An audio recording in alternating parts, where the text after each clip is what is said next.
여기 집게손을 한 소년이 있습니다. 그의 이름은 그레디 스타일스. 때는 1937년이었습니다. 미국 펜실베니아 피츠버그에서 네 번째 아이로 태어났습니다. 그 말은 즉슨 이 손모양, 이 두 개의 손가락은 선천적인 유전 질환으로 인해 이 가락결손증이라는 이 유전 질환으로 알려져 있는데요. 손가락과 발가락이 집게발 같은 모양을 갖고 있는 모습입니다. 결손가락증은 1840년부터 4대째 이어온 질환이라고 합니다. 집안 내력인 것이죠. 그래서 스타일스와 아들, 딸, 그의 가족은 대부분 집게발 같은 손을 가지고 있었죠. 남들에 비해서 많은 사람들은 그들을 좀 불쌍하다고 여기거나 손가락질했지만 그 현실과는 다르게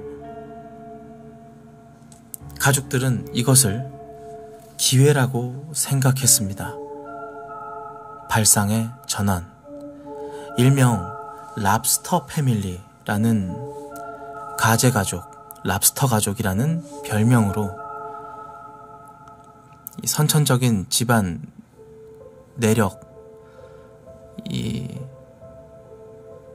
가족들이 다 함께 서커스 쇼에서 공연을 했다고 합니다. 이 서커스 공연에는 독특한 외형이나 장애, 기형적인 외모의 사람들을 모아서 스타일스 가족들은 시즌당 약 5만 달러에서 10만 달러, 현재 가치로 환산하면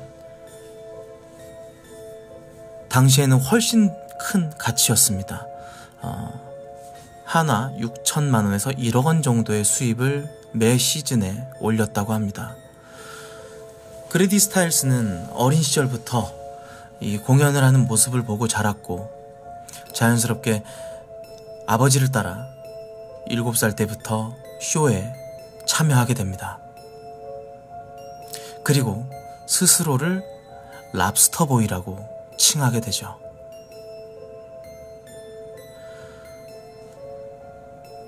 가족들의 순회 공연을 따라다니며 그렇게 스타일스는 생활을 하다 성인이 되었습니다.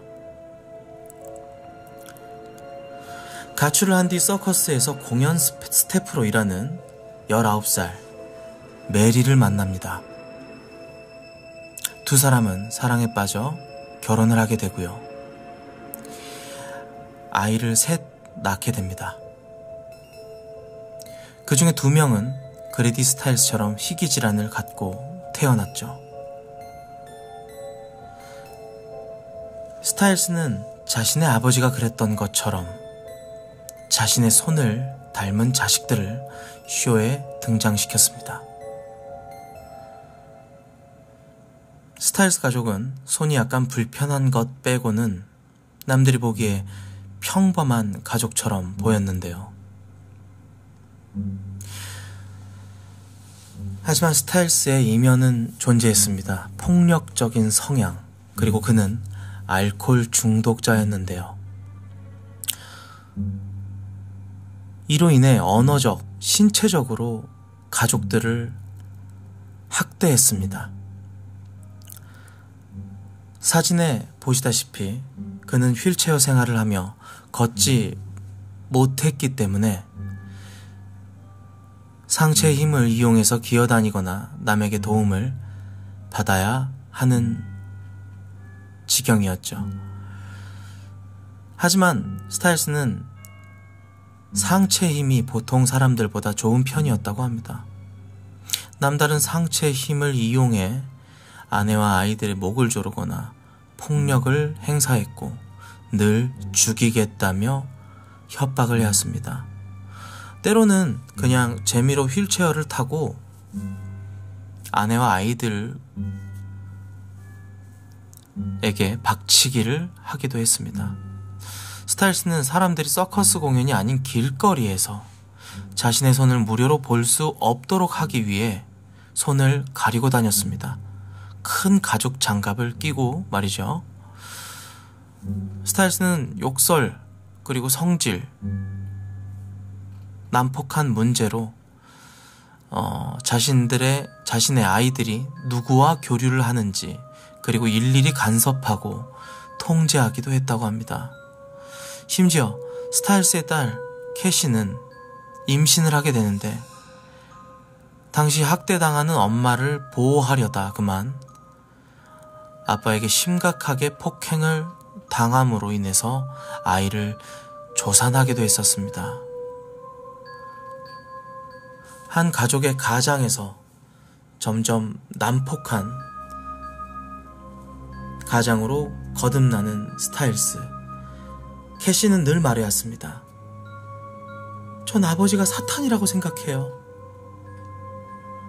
1973년엔 스타일스의 폭력이 절정에 달함에 따라 참다 못해 메리는 그와 이혼을 결정했습니다. 그리고 스타일스는 바바라라는 여성과 재혼을 하게 됩니다. 그리고 또다시 자신과 같은 선천적 질환을 가진 아이를 낳았죠. 하지만 그 욕설과 성질은 재혼을 해도 여전했습니다. 결국 두 번째 아내도 금방 이혼하게 됩니다. 그리고 5년이 지난 후 스타일스의 딸 중에 한 명인 15살 도나. 아빠의 폭력에서 벗어나고 싶어 했고 집에서 사는 것이 지긋지긋했습니다.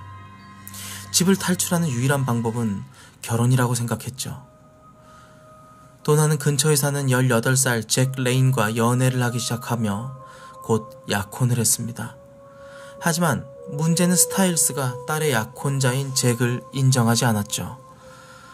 스타일스는 큰딸 도나에게 약혼자에게 할 말이 있다며 잭을 집으로 부르라고 했습니다. 잭은 앞으로 장인어른이 될 스타일스와 대화하기 위해 집에 도착했을 때 스타일스는 총을 꺼내 2발을 쏴서 보자마자 잭을 그 자리에서 사살합니다.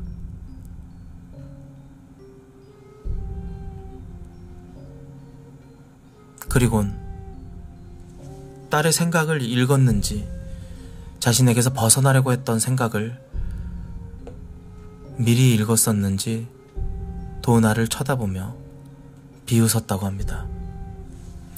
하지만 그는 잭을 죽인 혐의로 교도소에 가지 않게 됐습니다. 잭이 죽고 난 후 자신의 남자친구가 자신의 아버지에게 살해당한 것을 법정에 증언을 했고 스타일스 역시 자신의 범행을 순순히 인정을 했는데 어째서 감옥에 가지 않은 것일까요?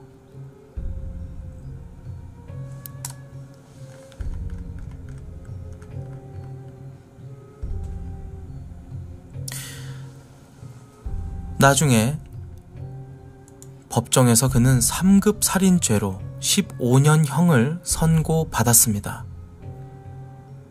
하지만 스타일스는 감옥에 가지 않았습니다. 당시 장애를 갖고 있는 자신을 제대로 수용할 수 있는 시설이 마련이 되어 있지 않았기 때문에 감옥에 감금하는 것은 잔인하다고 주장을 했는데 또한 알코올 중독으로 간 경변이 있었고 수년간의 흡연으로 인해 폐기종이 있다고 주장을 했습니다. 사법당국은 장애를 다룰 수 있는 시설이 갖춰져 있지 않다는 이유로 집행유예로 스타일스를 석방하게 됩니다. 재판 이후 그는 어떻게 지냈을까요? 사건 이후 마치 새로운 삶을 사는 것처럼 보였습니다. 술도 끊고 예전처럼 욕설과 가족들에게 난폭함을 부리지 않았죠. 이 소식을 듣고 전 부인 메리는 그의 변한 모습을 보고 다시 재결합을 합니다. 하지만 불행하게도 메리의 결정은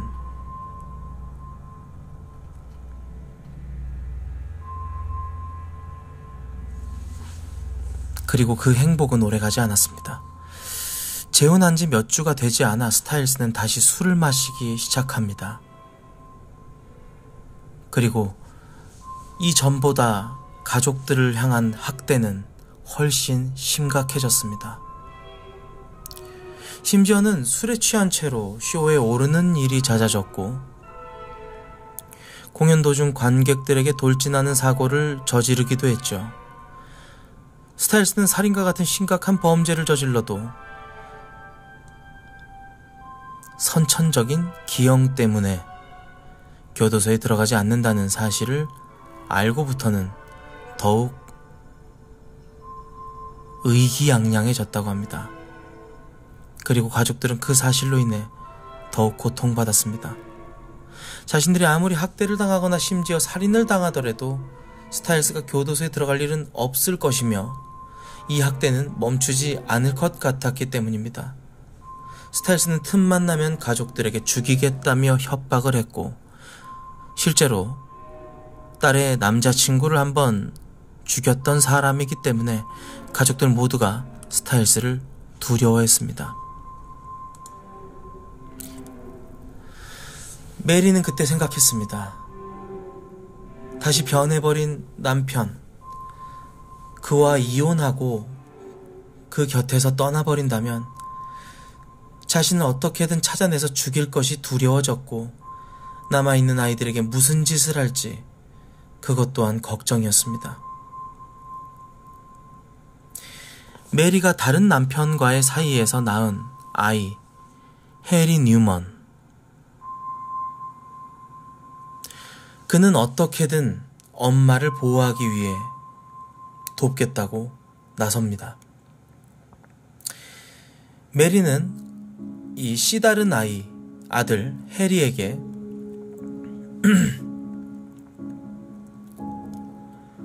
어떤 조치를 취해야 될 것 같다고 말했죠.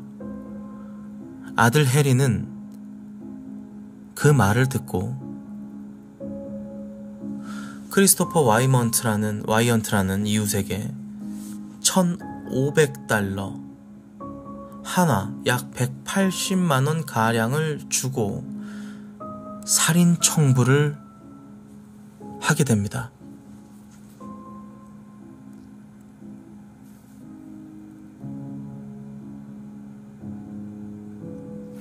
시간이 지나 1992년 11월 29일 오후 11시, 메리는 밤에 외출을 했고 스타일스가 혼자 집에 남아 있었습니다.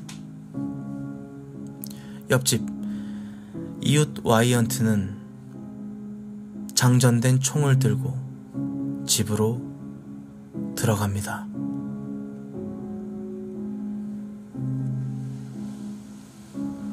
옆집에 들어갔을 때 TV를 보고 있는 스타일스를 발견하고 뒤통수에 총알 2발을 발사합니다. 스타일스는 와이언트에 의해 죽게 됩니다.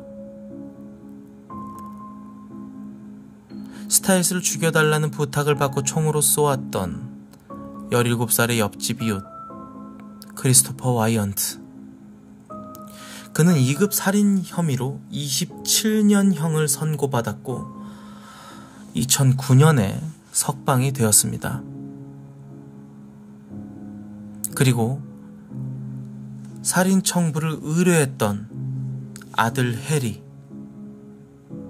이 사건의 주범으로 간주되며 1급 살인 혐의로 기소되어 무기징역을 선고받았지만 2014년 감옥에서 사망했습니다.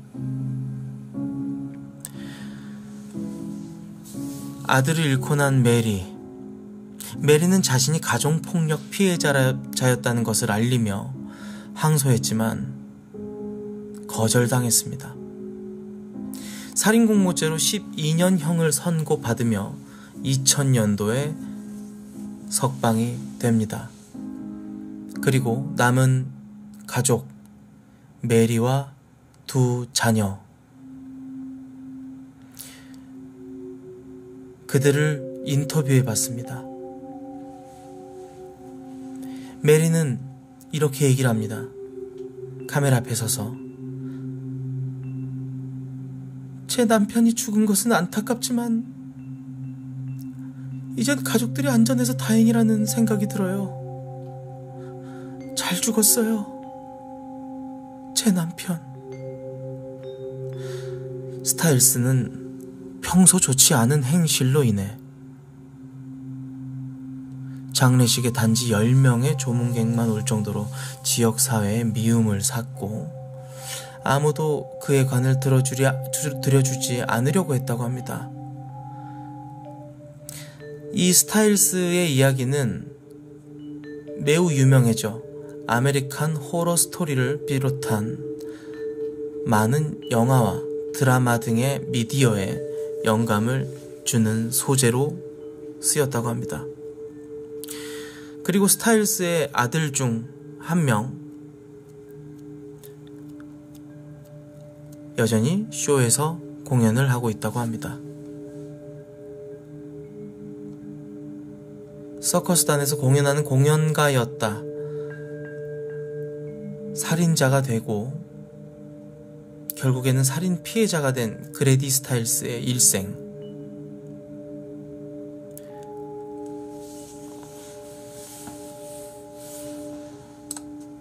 기승전결이 너무 명확하죠.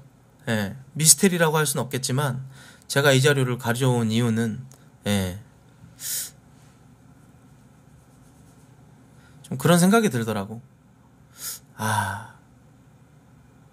저런 선천적인 장애를 가지고 있는 사람이 이제 계속해서 결혼 그리고 자식을 계속 이렇게 낳는 게 과연 자식들에게는 어떤 의미일까? 그런 생각이 들더라고요, 저는.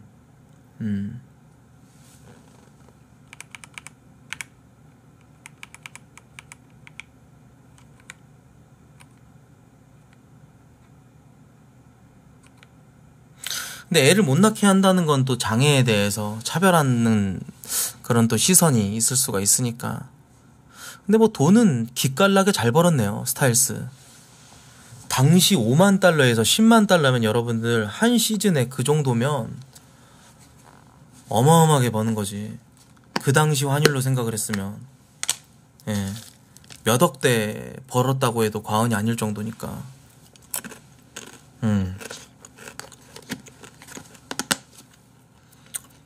그리고 우리가 알고 있는 거랑 조금 다르게 좀 가는 경우가 있더라. 난 약간 이거 보면서 닉 부이치치 말고 누구냐? 오토마탄가? 오체불만족? 그 일본 사람? 오토다케. 그 사람 생각나더라. 불륜 소식으로 해외 토픽에 올랐잖아.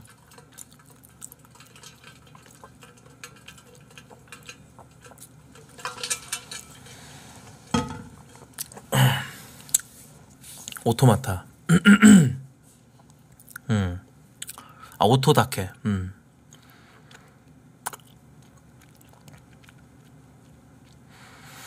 아무튼 넘어갑시다.